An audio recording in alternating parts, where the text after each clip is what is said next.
À 23h17, Dar es Salaam s'éteint. 7 minutes de noir total. La panne paraît brève, mais son empreinte s'étire. Chute brutale du trafic, écrans immobiles, vidéos d'incendie de bureaux de vote qui s'effacent, fils d'informations qui se recomposent en murmures et en klaxons. Depuis Ouagadougou, Ibrahim Traoré s'interroge. Jusqu'où cela concerne ceux qui vivent ailleurs, mais dépendent des mêmes réseaux fragiles? Car si la lumière numérique se coupe en un geste, la confiance, elle, ne revient pas seule, sans mode d'emploi, sans avertissement, avec un coût qui dépasse la minute. Ce récit ne se contente pas de raconter une panne. Il propose une clé de lecture. En comprenant comment une coupure d'Internet peut être déclenchée, justifiée et gérée, le spectateur gagne une compétence précise, reconnaître un blackout politique avant qu'il ne soit normalisé. L'enjeu est clair en 10 mots. Savoir lire le pouvoir quand il coupe la lumière. Ce qui est en jeu dépasse la Tanzanie. Il s'agit de la relation intime entre stabilité et contrôle, entre sécurité invoquée et confiance érodée, entre récit officiel et expérience vécue. Une coupure peut sembler technique, temporaire, presque banale. Elle devient politique dès qu'elle redéfinit ce qui peut être vu, partagé, contesté. Dans cette histoire, chaque détail compte. La brièveté du noir, la simultanéité de la chute du trafic, la disparition ciblée d'images sensibles. Ces signaux forment un langage discret que les États utilisent quand la peur de perdre la maîtrise dépasse la confiance dans leurs institutions. La promesse est simple, suivre pas à pas ce mécanisme, sans slogan, pour comprendre pourquoi 7 minutes peuvent transformer durablement une société. Le fait clé tient en deux lignes et un chiffre. La coupure n'a duré que 7 minutes, mais le trafic Internet a chuté d'environ 90%, presque simultanément sur l'ensemble des réseaux. Cette combinaison suffit à écarter l'hypothèse d'un accident isolé et à suggérer un geste coordonné, bref, mais décisif. Ce décalage entre la durée et l'impact constitue le mini révélateur de toute la séquence. Pour comprendre ce qui s'est réellement joué, il faut replacer l'événement dans son décor immédiat. Dar es Salaam, capitale économique dense et hyper connectée, vivait une soirée électorale déjà tendue. Des bureaux de vote incendiés à Kamar ou Kinondoni, des vidéos circulant puis disparaissant, des rumeurs qui se compressent en messages courts avant de réapparaître ailleurs. Les rédactions travaillaient car sous contrainte, les étudiants terminaient leurs devoirs sur les campus, les chauffeurs de taxi attendaient les dernières courses de la nuit. La ville fonctionnait encore, mais sur un fil. Quand les écrans se figent, la première réaction n'est pas la panique, mais l'incrédulité. Chacun cherche une explication locale, une surcharge, un incident technique, une panne de quartier. Puis l'évidence s'impose, presque en silence. Tout est touché en même temps. Les plateformes s'expansent de répondre, les flux se taisent et les images sensibles, celles qui pourraient peser sur la perception du scrutin, s'évaporent. Depuis Ouagadougou, Ibrahim Traoré observe cette bascule avec une familiarité troublante. Il reconnaît un schéma déjà vu ailleurs. Un État qui, face à une séquence électorale incertaine, réduit le champ du visible pour reprendre la main sur le récit. Dans ce cadre, la Tanzanie n'apparaît plus comme une exception, mais comme un cas d'école. Le blackout n'explique pas tout, mais il révèle l'essentiel. La stabilité proclamée repose aussi sur la capacité à interrompre brièvement la circulation des images et des voix. Au cœur de la coupure, les premières conséquences ne s'expriment ni en communiqués ni en chiffres, mais en gestes ordinaires. Aïcha, 22 ans, étudiante à l'université de Dar es Salaam, voit son écran se figer au moment d'envoyer un message banal. Elle ne pense pas à une stratégie d'État. Elle insiste, rafraîchit, attend. Le silence numérique devient pour elle un signal inédit. Quelque chose a glissé hors de son contrôle, sans annonce, sans explication. Autour d'elle, une seconde scène se met en place. Les chauffeurs de taxi, habitués aux notifications en continu, constatent presque simultanément l'arrêt des commandes. Les applications ne répondent plus. Ils klaxonnent pour prévenir, échangent des bribes d'informations contradictoires, recomposent une carte orale de la ville. Le réseau disparaît, mais la circulation de nouvelles ne s'éteint pas.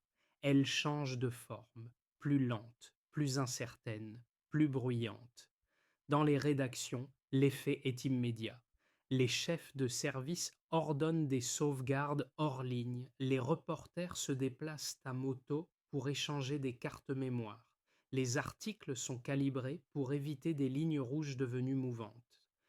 L'absence de connexion oblige à improviser des routines de survie médiatique, révélant à quel point l'information dépend d'infrastructures invisibles. Ces microcas, mis bout à bout, produisent un contraste saisissant. Une coupure pensée pour réduire la visibilité crée, dès ses premières minutes, une densité nouvelle de murmures, d'initiatives et d'alertes informelles. Le message implicite circule déjà. La panne n'est pas seulement technique, elle touche la manière dont chacun se relie aux autres. En d'autres termes, couper le réseau ne coupe pas la société.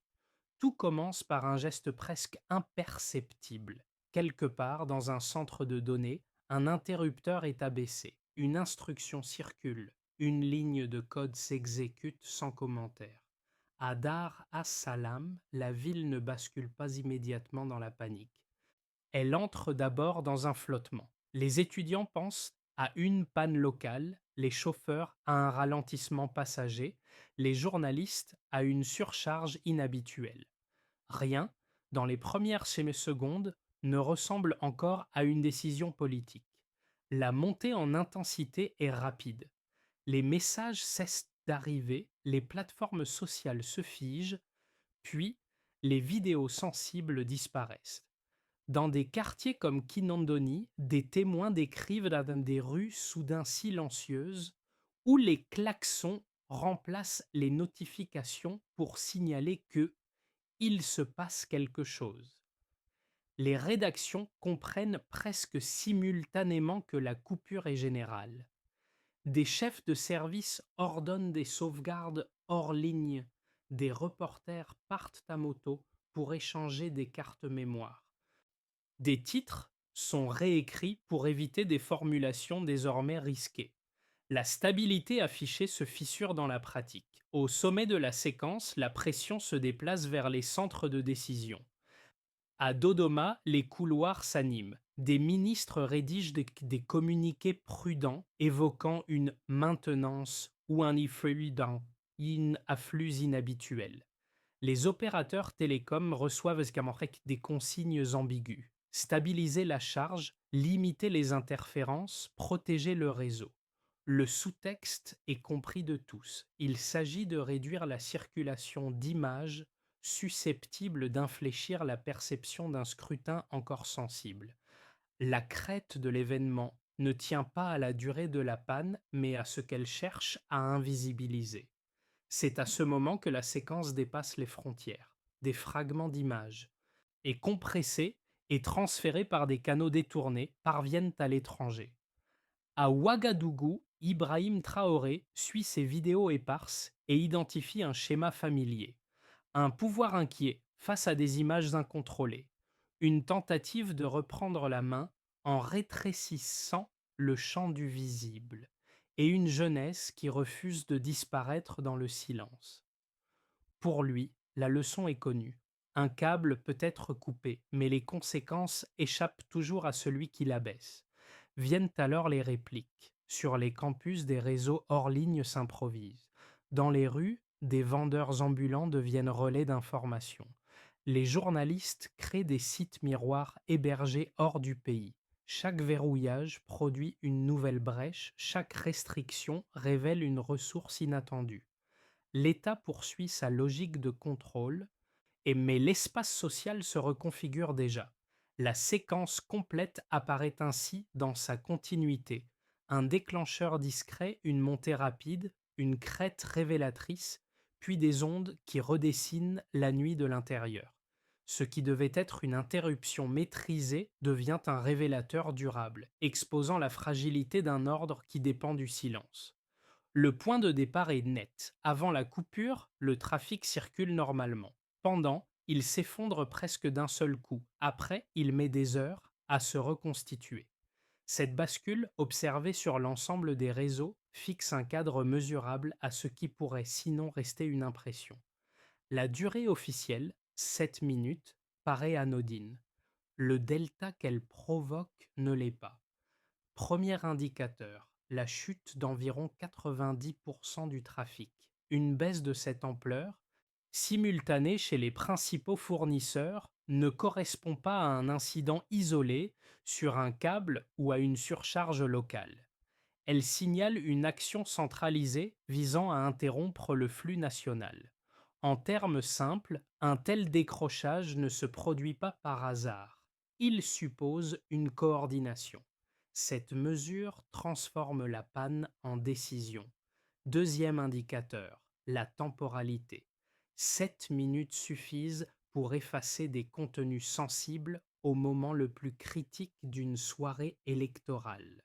C'est assez long pour interrompre les transmissions en cours, assez court pour être présenté comme un aléa technique. Cette ambivalence est stratégique. Elle permet la dénégation tout en produisant l'effet recherché. La minute devient ici une unité politique, pas seulement technique. Troisième indicateur, les signaux économiques qui suivent. Les relevés montrent un glissement mesuré du shilling et un ralentissement immédiat des réservations touristiques. Ce mouvement n'est ni spectaculaire ni durable à la court terme, mais il est cohérent. Il traduit une réaction à l'incertitude. Investisseurs plus prudents, entreprises qui réévaluent leurs risques, secteurs numériques qui absorbent un choc invisible. Chaque minute de blackout se convertit en coût diffus. Transactions retardées, commandes annulées, mises à jour impossibles. Ces chiffres ne prennent sens que replacés dans les comportements observés. Les chauffeurs modifient leurs itinéraires, les commerçants ajustent leurs horaires, les rédactions réorganisent leurs circuits de publication. On observe une tension discrète. Téléphone vérifié à répétition. Voix plus basse. Attention accrue à la présence de forces de sécurité près des bâtiments administratifs. Ce sont des indicateurs qualitatifs, mais ils corroborent les données formelles. Depuis Ouagadougou, Ibrahim Traoré lit ces mesures comme un langage parallèle. Dans la chute du trafic, il voit la trace d'un geste souverain, dans le glissement de la monnaie, le coup de la perception internationale, dans la reconfiguration des routines quotidiennes, la preuve que le contrôle du récit produit des effets réels sur la confiance. Les chiffres contournent les discours. Ils persistent, archivés dans des journaux de réseau et des bases de données extérieures. À l'inverse, certains analystes éloignés du terrain réduisent ces variations à des signaux techniques. Pourtant, pour les étudiants qui bricolent des réseaux hors ligne et les journalistes qui créent donc des sites miroirs, ces données deviennent des preuves. Elles montrent qu'un blackout laisse toujours une signature, une baisse mesurable, une synchronisation anormale, une trace difficile à effacer. Même niées, elles demeurent consultables. Prises ensemble, ces éléments forment un triangle analytique. La durée courte explique la dénégation. L'ampleur de la chute indique la décision. Les signaux économiques révèlent le coût. Ce triangle permet de lire l'événement sans slogan. Il ne dit pas tout des intentions, mais il établit un fait central. La visibilité a été réduite de manière ciblée. La leçon est précise. Les chiffres ne remplacent pas les récits humains, ils les stabilisent. Ils donnent un socle commun à des expériences dispersées. Dans cette séquence, la quantification n'est pas un décor, C'est l'outil qui relie la technique au politique et qui transforme 7 minutes en événement durable. Pour analyser la coupure sans caricature, il faut d'abord prendre au sérieux les arguments avancés par le pouvoir. Le premier repose sur la préservation de l'ordre public. Lors d'une soirée électorale tendue, la diffusion incontrôlée d'images de bureaux de vote incendiés, de heurts avec la police ou de slogans radicaux peut, selon les autorités, amplifier les peurs, nourrir les rumeurs et provoquer des réactions en chaîne. Dans cette lecture, la coupure temporaire d'Internet devient un outil exceptionnel destiné à calmer la situation, à empêcher une escalade émotionnelle et à gagner du temps pour sécuriser le processus. L'objectif affiché n'est pas de censurer durablement, mais d'éviter une panique collective dans un pays qui se perçoit comme stable. Le second argument invoque la menace extérieure.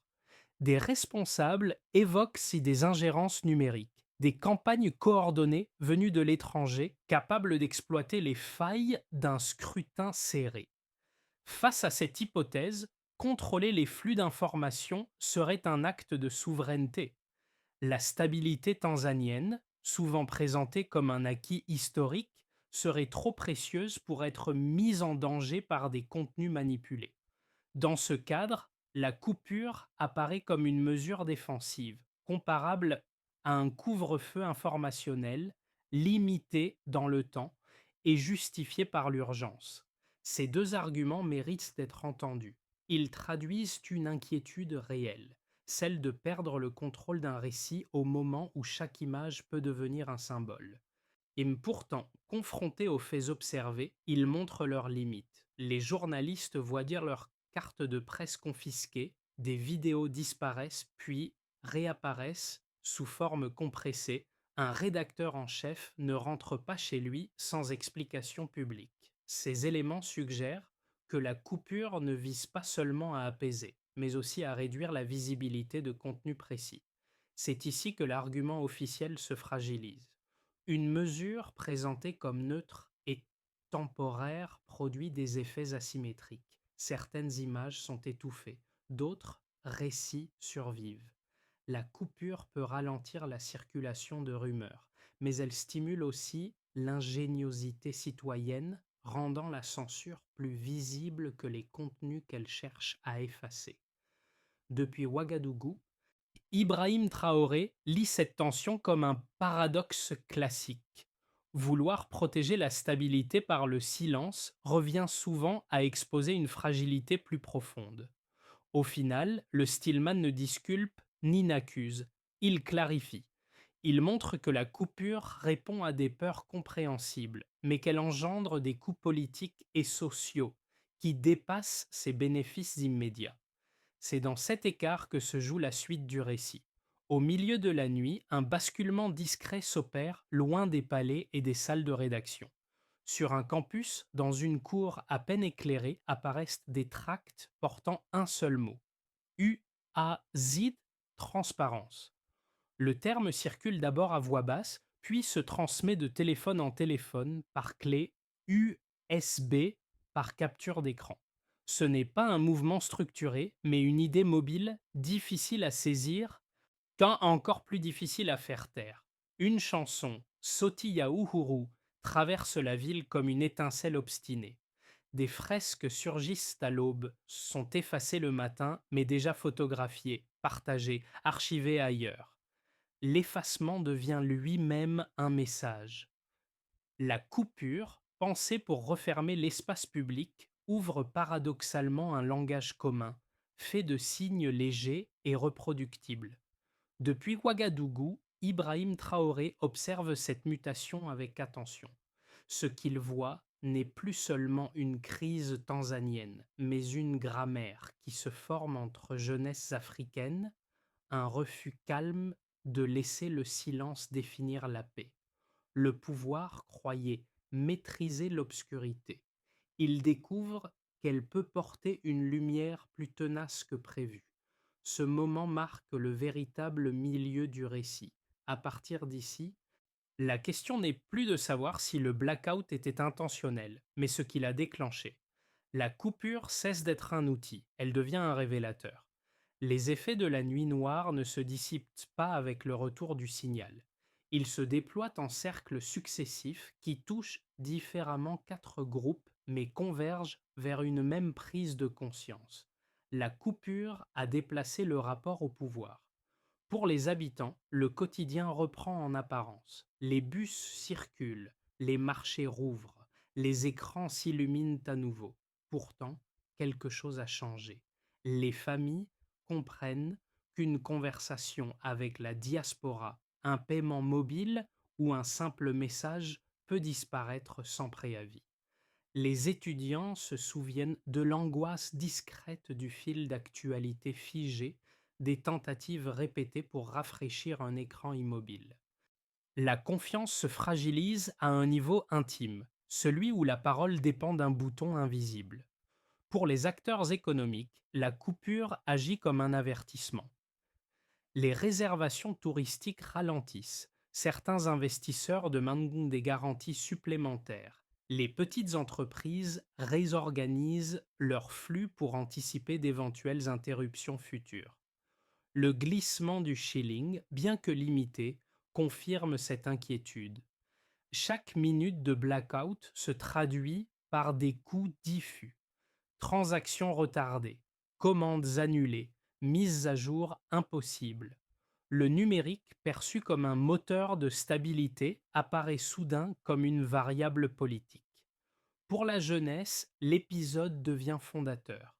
Les slogans se traduisent, les chansons circulent hors ligne, les symboles comme U, A, Z se reproduisent sur des murs puis disparaissent, aussitôt archivés ailleurs.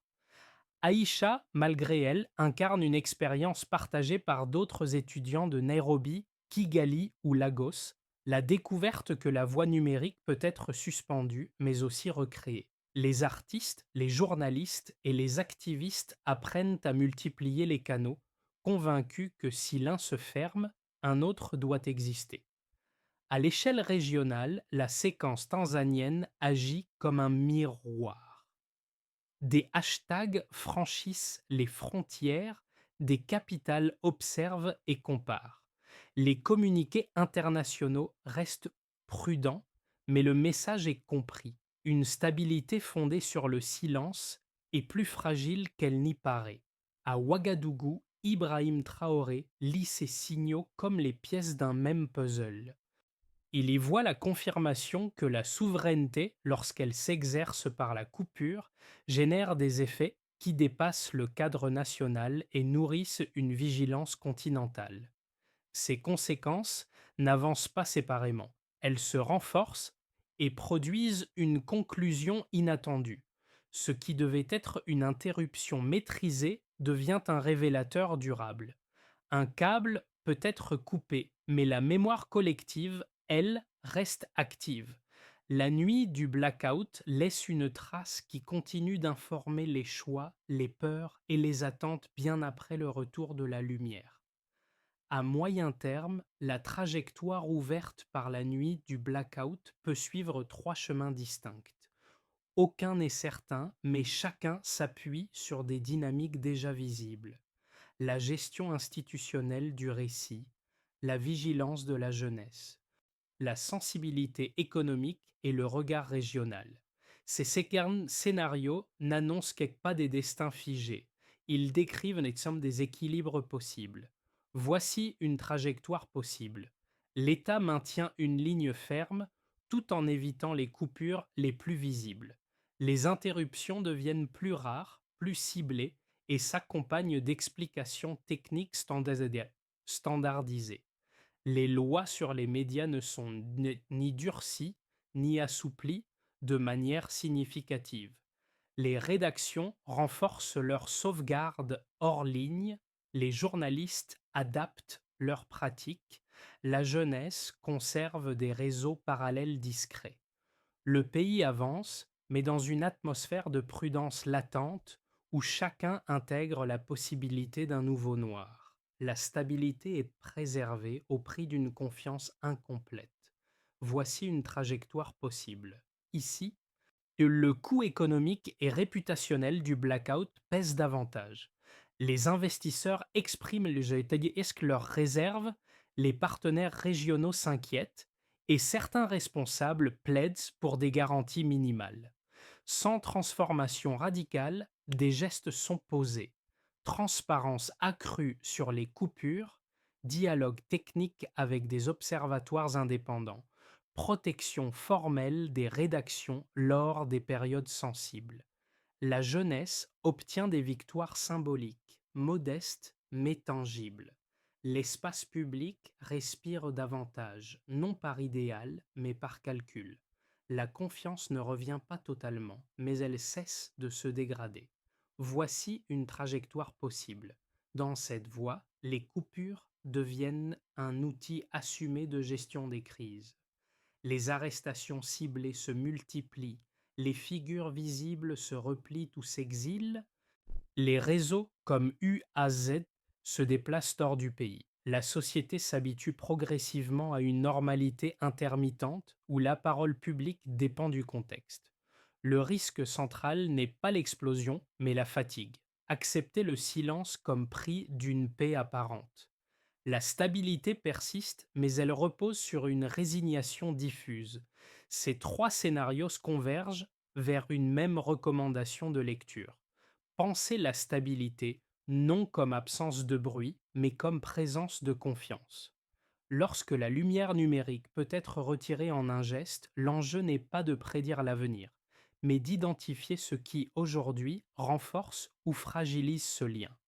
Les choix faits dans les prochains mois diront si la nuit restera un incident ou un précédent. Au-delà de la Tanzanie, l'épisode agit comme un test intime pour trois cercles de spectateurs. Chacun y projette ses propres habitudes numériques, ses angles morts et ses seuils d'acceptation.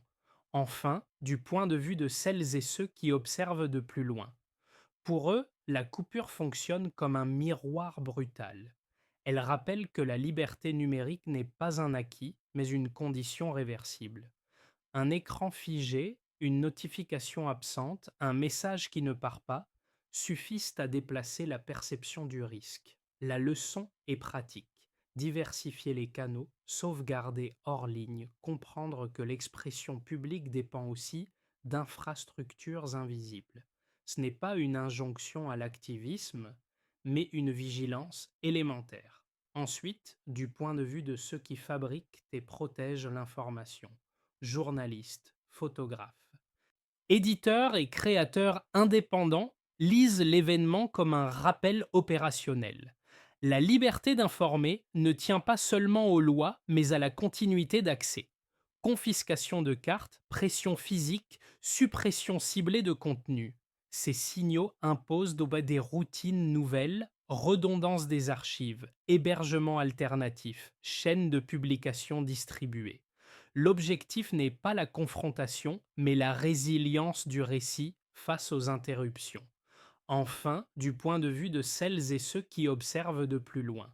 Pour ceux qui ne vivent pas sous la menace directe d'un blackout, l'histoire pose une question plus discrète. Quel silence acceptons-nous sans les remarquer? La disparition d'une vidéo, l'indisponibilité temporaire d'un site, un délai inexpliqué deviennent des signaux faibles. Pris isolément, ils semblent anodins. Accumulés, ils dessinent une structure d'opacité que l'on finit par normaliser. À travers ces trois angles, une idée s'impose.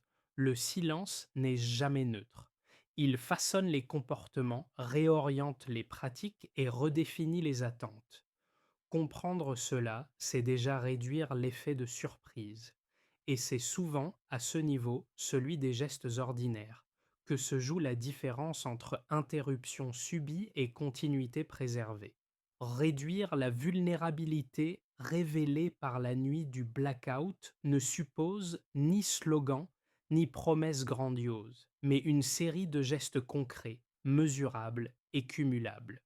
Une sortie crédible se construit en plusieurs étapes, accessibles même à des acteurs modestes. D'abord, il faut documenter systématiquement, archiver les faits, protéger les traces, multiplier les copies hors ligne. Journaux techniques, témoignages, captures d'écran, liste d'incidents. Conserver les preuves limite la réécriture a posteriori. Chaque élément stocké réduit l'efficacité du déni. La documentation n'empêche pas la coupure, elle empêche l'oubli. Ensuite, il devient essentiel d'élargir les réseaux horizontaux. Relier campus, quartiers, associations et rédactions crée une circulation distribuée de l'information. Traduire, adapter, réinjecter des récits dans d'autres contextes renforce leur résilience. Ce maillage ne dépend pas d'un centre unique, il survit aux interruptions. Dans cet espace, certaines paroles d'Ibrahim Traoré sur la dignité et la souveraineté prennent sens comme repère partagé, non comme slogan. Puis, il faut transformer les déclarations en levier juridique. Les communiqués prudents d'organisations régionales ou internationales paraissent faibles, mais ils ouvrent des fenêtres. Demande solide d'audit technique, recours constitutionnel, exigence de transparence sur les coupures, chaque mot officiel peut être converti en action procédurale. Le droit avance lentement, mais il crée des précédents. Enfin, il s'agit de cultiver la résilience quotidienne. Sauvegarde régulière, canaux alternatifs, formations informelles à la sécurité numérique, pratiques culturelles discrètes. Chansons, symboles, cours improvisés maintiennent un espace d'expression même réduit. Ces gestes n'abolissent pas le contrôle, ils en augmentent le coût. Pris ensemble, ces pas dessinent une logique simple. La lumière ne revient pas d'un seul geste. Elle se reconstruit par accumulation. Dans cette approche graduelle, la stabilité cesse d'être synonyme de silence et devient le produit d'une confiance entretenue. La feuille de route n'élimine pas le risque. Elle le rend plus visible, donc plus négociable. Quand le récit touche à sa fin, ce ne sont ni les communiqués ministériels ni les graphiques de trafic qui restent en mémoire, mais des scènes minuscules aperçues dans la nuit. Aïcha rafraîchissant obstinément un écran immobile. Des chauffeurs de taxi klaxonnant pour transmettre des bribes d'informations.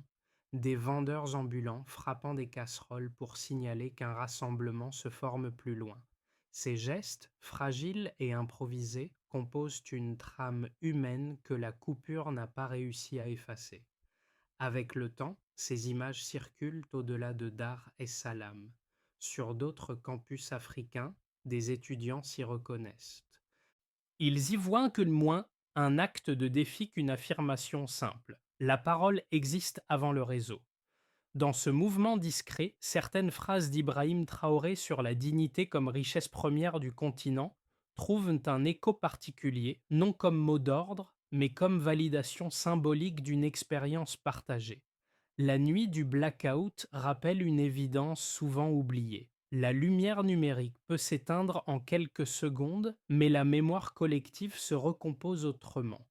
Elle passe par des corps, des sons, des images recopiées, des récits transmis hors ligne. Même fragmentaire, cette mémoire persiste.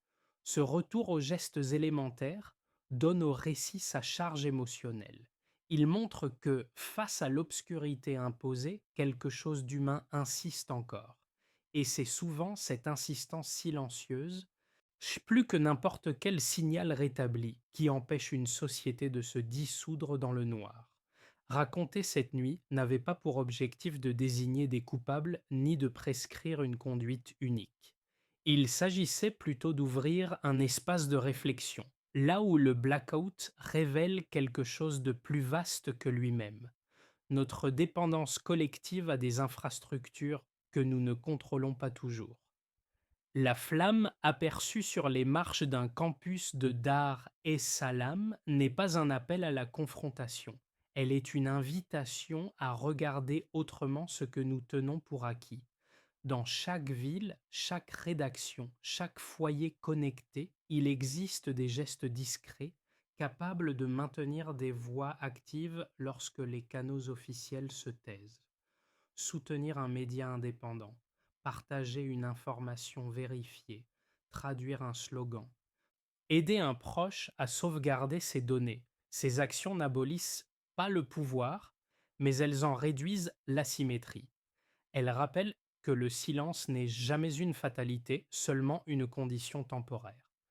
À Ouagadougou comme ailleurs, Ibrahim Traoré lit ces épisodes comme des signaux faibles d'un continent qui apprend, parfois dans l'urgence, à penser sa souveraineté numérique. La question qui demeure n'est donc pas seulement tanzanienne, elle concerne chacun de nous. Quel silence acceptons-nous aujourd'hui et lesquels sommes-nous prêts à interroger demain avant qu'ils ne deviennent la norme?